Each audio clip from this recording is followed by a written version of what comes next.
Next we will learn about Patliputra. The capital city of the Mauryan Empire was Patliputra. So the capital city of the Mauryan Empire was Patliputra.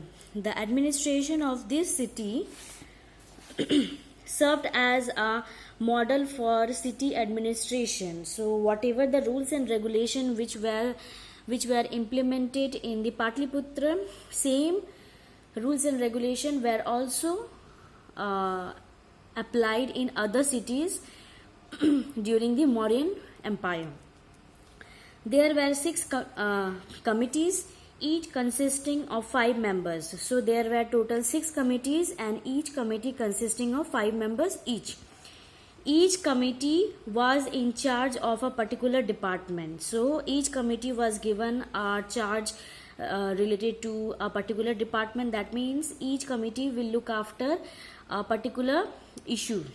The committees were: one committee was industries, second, records of birth and death, third, care and comfort of foreigners, fourth, trade and commerce, fifth, manufacture and sale of goods, and the last one is collection of taxes. So these 6 committees were appointed, which were consisting of 5 members each. These 30 members also looked after the common problem related to health, sanitation, education, etc. So these 3 members were also given a task to look after the common problem of the people. That means related to any health issue, any sanitation. That means if their locality is clean or not, if proper hygiene is maintained in any particular area in the Mauryan Empire or not. And next is about education. So about education also they were given.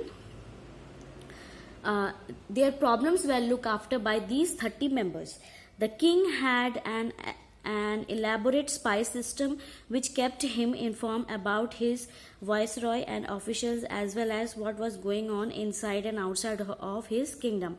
So the king used to make a spy system who will look after the whole empire in and out, so that if there is any problem regarding to viceroy or officials which were appointed by the king, they will be directly informed to the king by this spy system.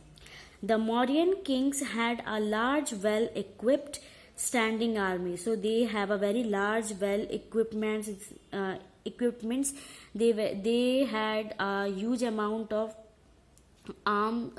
huge amount of swords and different types of equipments which were used during an war, and a standing army.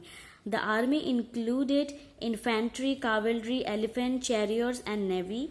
There was a separate department to look after the production of weapons. So there was a separate department who will look after the production of weapons. That means how much amount of weapons will be produced, what are the different types of weapons which will be produced, which will be needed during war.